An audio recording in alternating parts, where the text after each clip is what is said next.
네, 안녕하세요. 힐링후 대표 이재환입니다. 오늘은 스트라근 근육학 두 번째 영상입니다. 지난 영상과 이어진 부분이고요. 지난번에는 해부학과 기능에 대해서 살펴봤고, 오늘은 연결을 해서 촉진법과 그리고 통증 유발점, 그리고 관리 방법에 대해서 제가 소개를 해드리도록 하겠습니다. 자, 먼저 촉진법에 대해서 설명을 해드리겠는데요. 자, 지금 사진을 보시면 지금 오른쪽 다리를 촉진한다고 했을 때 대상자의 오른쪽에 서 있습니다. 그리고 발목을 손바닥으로 지지를 하고 나머지 손으로 오금에다가 손가락을 올리고 있습니다. 제가 사용하고 있는 손가락은 현재 엄지손가락인데요. 엄지손가락을 이 경골의 후방부에다가 손가락을 댑니다. 그리고 살짝 무릎을 굴곡시키시면 됩니다. 살짝 무릎을 굴곡시키면 이 수라근이 수축하는 느낌이 납니다. 하지만 이 수라근이 누구 안에 있냐면 이미 우리가 해부학에서 배웠겠지만 비복근과 그리고 가자미근, 특히 비복근에 의해서 가려져 있죠. 그래서 조금 더 깊이 있게 그리고 비복근을 조금 걷어내서 만져야만 효과 있게 만질 수가 있고요. 지금 왼쪽 사진이랑 오른쪽 사진이 좀 다른 것은 수동적인 회전으로 이 수라근의 수축을 촉진할 수 있습니다. 무슨 말이냐면 지금 발목을 잡았을 때 왼쪽 사진 같은 경우는 발목이 중립 자세이고 오른쪽 같은 경우는 발목을 제가 꺾었죠. 그러니까 발목을 이쪽 방향으로 꺾었습니다. 이쪽 방향이라고 한다면은 하퇴의 내회전을 시켰습니다. 내회전을 할 때 수라근은 조금 더 수축하는 방향으로 갑니다. 그리고 동일하게 이 사진에서 다시 반대쪽 사진으로 만든다고 치면 이 내회전 시킨 다리를 반대로 외회전으로 돌릴 수도 있습니다. 그러면 이 수라근 입장에서 봤을 때는 근육의 길이가 수동적으로 짧아졌다 늘어났다 하는 그러니까 수동 장력이 생기는데 그 근육의 길이가 변하는 감각을 손가락으로 느껴보시는 게 이 수라근의 촉진법의 방법이라고 할 수가 있겠습니다. 자, 수라근의 연관통 패턴입니다. 연관통 패턴은 하나의 통증 유발점밖에 없기 때문에 그렇게 길지 않게 이 한 슬라이드로 마무리가 됩니다. 자, 통증 양상은 지금 왼쪽 사진에서 보다시피 오금 뒤에서 집중된 통증을 방사합니다. 그래서 무릎 뒤에 집중된 통증을 방사한다. 하지만 단독 증상은 드물다. 단독 증상이 드물다는 것은 수라근만 문제가 되는 건 아니다. 왜냐면 수라근은 심부 근육이고 수라근의 바깥쪽에 무수히 많은 다른 표층 근육이 같이 문제가 생겼을 때 수라근도 같이 끼어서 문제가 발생되는 확률이 높다라는 겁니다. 자, 증상으로는 무릎 통증으로 인해서 무릎의 완전한 신전이나 굴곡을 못해서 쪼그려 앉지 못한다. 쪼그려 앉지 못한다. 이게 제가 해부학에서 별명 설명할 때 말씀드렸죠. 쭈그리지 못하게, 무릎을 완전히 굽히지 못하게 만드는 그러한 작용을 하는 게 이 수라근의 문제입니다.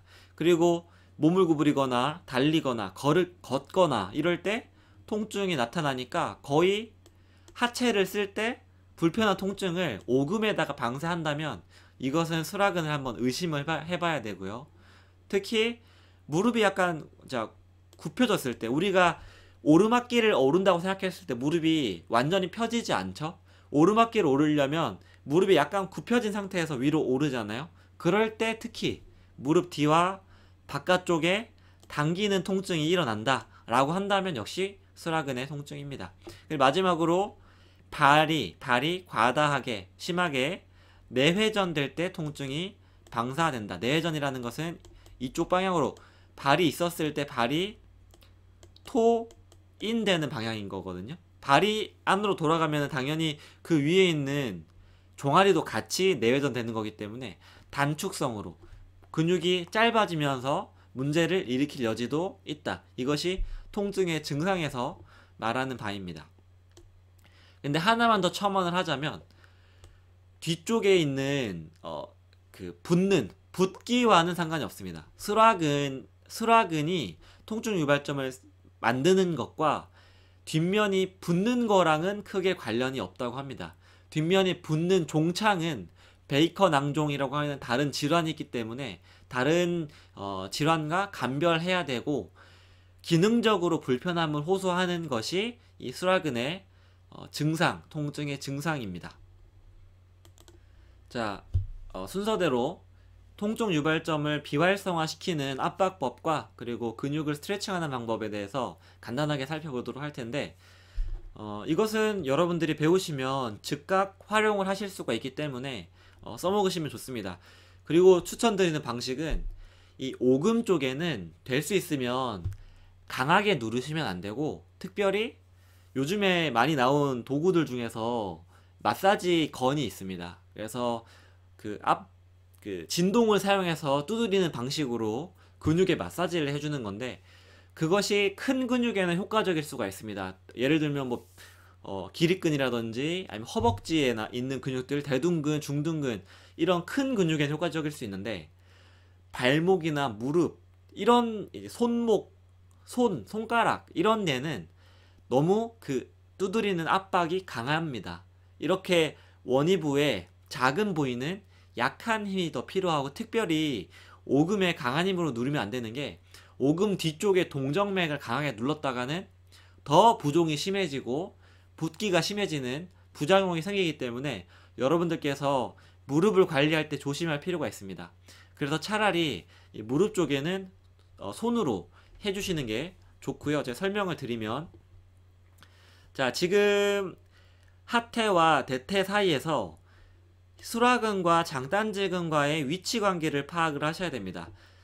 특히 이 장단지근 비복근인데 수라근이 비복근 안에 들어가 있다는 거는 여러분이 익히 아시죠? 그래서 장단지근보다 안쪽으로 손가락을 위치를 해야 되고, 손가락을 집어넣고 이 무릎 외측으로 약간 잡아 당기듯이 압박을 해줍니다. 갈고리 모양으로 약간 잡아 당기듯이 압박을 해주면 수라근에 그 압력을 줄 수가 있고요. 그래서 이 수라근 조직에 압력을 가해서 압통점을 찾고 이완될 때까지 이 동작을 유지하면 됩니다. 그러고 자, 밑에 사진처럼 무릎을 90도 이상 굽혀서 120도 정도 수동적으로 굽힙니다. 그러면 더 깊이 압박되고 통증 유발점을 비활성화할 수 있는 방법이 됩니다. 특히 무릎은 이렇게 수동적으로 굽힐 때 평상시에 통증이 유발되는 사람들이 꽤 있습니다. 이유는 제가 수라근의 기능에서 설명드렸듯이, 무릎을 굽힐 때 이 수라근의 기능이 좋지 않은 사람들은 외측 반월판이 대퇴골과 경골 사이에서 강하게 끼일 때가 있습니다. 근데 수라근의 장력이 발생되어야 정상적으로 반월판이 움직임이 발생하고 뼈 사이에서 끼이지 않기 때문에 통증이 줄어들 수가 있는 점에서 지금 이 동작을 사용하시면 좋습니다. 자, 그래서 통증 유발점을 관리할 때 마사지 건보다는 오금을 할 때는 손을 사용하셔라, 이렇게 제가 강조를 드리겠습니다.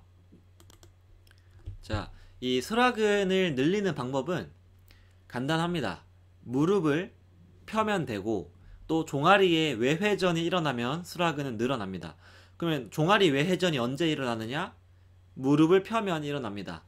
왜냐면 이 스크류홈 메커니즘에 의해서 우리가 무릎을 완전하게 펴게 되면 이 경골은 대퇴골에 의해 대퇴골 기준으로 경골이 외회전되는 관절의 움직임도 일어납니다. 그래서 무릎을 피는 것 자체가 경골에서는 외회전입니다. 그래서 수라근은 늘어나겠죠. 그래서 보시다시피 무릎 오금 밑에 이런 폼롤러나 아니면 편안한 푹신푹신한 베개를 놓습니다.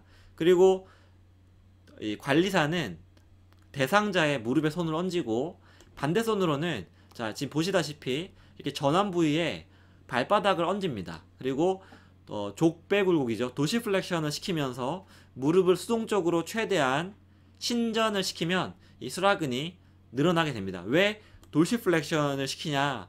이 발목을 당길수록 경골에서는 외회전의 토크가 더 쉽게 일어나기 때문에 발목을 당기게 됩니다. 그래서 이 방법을 사용해서 최대한 뒤쪽의 수라근을 늘릴 수가 있겠습니다.